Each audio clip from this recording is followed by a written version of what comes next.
depoimento de um viciado, gurizada. Galera, seguinte, ó. Peguei um mais ou menos, ó. Não sei se vocês estão conseguindo ver ali. Foi. Agora, pesou, pensei, bah, agora vai ser um macanudo.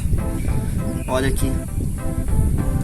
Comeu o anzol. Detalhe, né? Meu chuveirinho só tem mais um anzol, tá? Os outros dois já foi pro saco e o matador, ó. Aí meu parceiro aqui, ó, em vez de me ajudar, sabe o que ele disse? Te fode, o azar é teu. Eu digo, ah, beleza, valeu, Ele não larga a dedeira ó, dele. A dedeira, A dedeira de chave. Tá, assim não tem como pescar. Assim não vai dar.